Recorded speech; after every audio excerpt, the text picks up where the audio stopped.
আমার মতামত হচ্ছে সঠিকভাবে কাজগুলো হচ্ছে।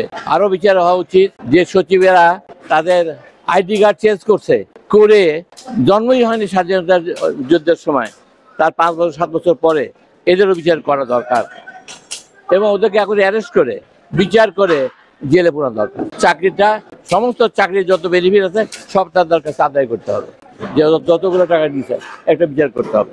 আর একটা কথা হচ্ছে এই জায়গাটা বৈধভাবে সরকার তার দখল নিয়ে এখানে বাড়ি করতে হবে, অ্যাপার্টমেন্ট করে সেই অ্যাপার্টমেন্টগুলো বরাদ্দ দিতে হবে।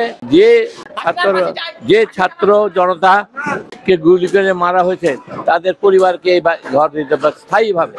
যারা আহত হয়ে আছে এই যুদ্ধে 5ই আগস্টের সেই সমস্ত ছাত্র জনতা তাদেরকে এখানে আহতদেরকে এখানে স্থায়ীভাবে অ্যালটমেন্ট দিয়ে দিতে হবে এবং তাদেরকে ভাতা দেওয়ার ব্যবস্থা করতে হবে আজীবন, যতদিন তারা বেঁচে থাকে।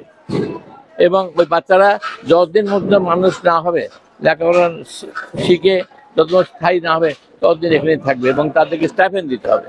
তারপরে ওরা যখন জব পেয়ে যাবে, কাজ পেয়ে যাবে, ব্যবসা করবে, তখন আস্তে আস্তে করে বলতে হবে তোমরা এখন বাড়ি ঘর তৈরি করে চলে যাও। সেই সময়টা আবার দিতে হবে, 6 মাস হোক 1 বছর হোক দিয়ে দিতে হবে। এটা হচ্ছে আমার চিন্তাধারা। আর একটা হচ্ছে এইটার কোনো স্মৃতি রাখা যাবে না, কারণ পৃথিবীতে কোনো স্বৈরাচারী স্মৃতি নাই, সব ধ্বংস করা হয়েছে। এখনো কোনো জায়গায় শেখ মুজিবের ছবি আছে, শেখ হাসিনার আছে, সেগুলো এখন ক্রাশ করে ফেলতে হবে, ক্রাশ করতে হবে, কারণ অত্যাচারীর কোনো স্মৃতি থাকবে না। তাহলে মানুষ আবার অত্যাচারী হবে। এই লোকটাকে অত্যাচারী শেখ হাসিনা, তখন তাহলে অত্যাচারী হলে তার নাম থাকে এখানে, থাকানো যাবে না। যে প্রধানমন্ত্রী হয় বুট পায়ের দিয়ে দাঁত ভাঙে, চোখ উগড়ে তোলে এবং মাথার উপর পা দিয়ে জবাই করে, তার স্মৃতি তো রাখা যাবে। স্মৃতি থাকলেই আবার উৎসাহিত হবে লোকজন।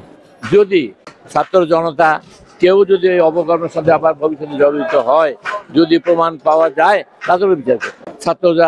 ছাত্র জনতার সঙ্গেই এই বাংলাদেশের সব লোককে থাকতে হবে একমত। যদি যারা থাকবে না তাদের খোঁজখবর নিতে হবে, কেন বেরোই কথা বলে, কি কারণে বলে, কি ভোট দিতে বলে, সেগুলো বের করতে না। বাঙ্গাটা মনে করেন আমি কি এই দেশের সম্পদ, ঠিক আছে, বাঙ্গাটাও মনে করি ভালো না, তারপরেও তাই হুমকি টুমকি দেয়, এই জন্য তারা ঠিক আছে।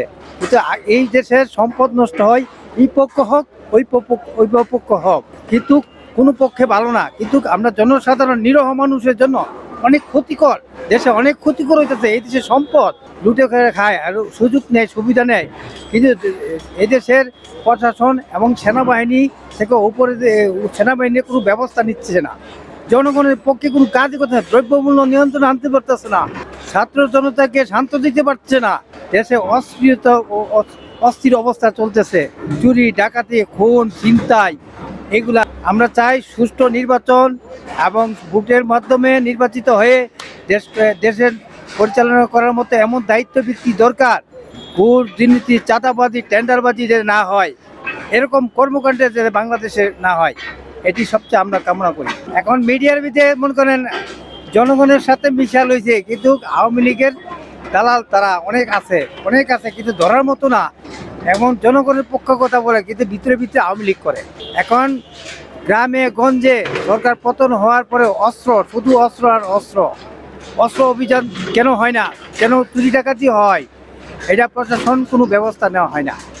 আমি সকালে আসছি এখানে দেখার জন্য যে কি অবস্থা, সার্বিক পরিস্থিতি দেখার জন্য। রাত থেকে তো নেটে অনেক কিছু দেখছি, তো সকালে দেখে তো আমরা অবাক যে আসলে এই অবস্থা। তারপরে উপরে যাই, আমি উপরে দেখেন উপরে পুরো মানে আগুন দিয়ে এমন অবস্থা, ধোয়ার জন্য যাওয়া যাচ্ছে না। তারপরে অনেক কষ্টে অনেকেই গিয়ে যে যা পাচ্ছে নথিপত্র বই টই যা ছিল, উপরে লাইব্রেরি ছিল, যেটুকু পুড়ে গেছে, বাকি পুরাটাই যে যার মতো নিয়ে গেছে। তার মধ্যে আমি 2টা বই আনতে পেরেছি। এটা হচ্ছে বঙ্গবন্ধু শেখ মুজিবুর রহমানের প্রিজন্স ডায়েরি, তার যেটা বাংলা অনুবাদ কারাগারে রোজ নামচা হিসাবে পরিচিত আমাদের কাছে। আরেকটা অসমাপ্ত আত্মজীবনী, যেটা শেখ মুজিবের নিজের হাতের লেখা ডায়েরি থেকে সংকলন করা। তো বইগুলো নেওয়ার উদ্দেশ্য আসলে পড়া কোনো উদ্দেশ্য না আমার, কারণ তার নিজের লেখা বই তেল দিয়ে ভর্তি থাকবে, এটা সবাই জানি। আমরা চাই না যে আমরা তার তেলবাজি কিছু করি এবং সেটা জানি। বইগুলো নেওয়ার উদ্দেশ্য তার এই স্বৈরাচারের একটা স্মৃতি হিসেবে আমার কাছে থাকবে, আমার পরিবার এবং আমার ভবিষ্যৎ প্রজন্ম এগুলো দেখবে। আর তার জীবনী পড়ার জন্য এমন কাউকে বেছে নিতে হবে যে তার সমালোচনা করতে পারে, কিন্তু নিজের জীবনী নিজে যখন লিখবে তখন তো তেল দিয়ে ভর্তি থাকবে। বইগুলো এই জন্যই নেওয়া যে আমি আসলে পড়ার জন্য নিতে চাইনি, আমি স্মৃতি হিসেবে রাখার জন্য নিয়েছি। আর এখানে এসে অনেক ভালো লাগছে, আসলে সবাই অনেক আনন্দ উল্লাস করছে। বলতে গেলে আর একটা 5ই আগস্টে যেমন আমরা আনন্দ পেয়েছি, ঠিক সেরকমই একটা আনন্দ উল্লাস আমরা আজকে নিজ চোখে দেখতে পাচ্ছি।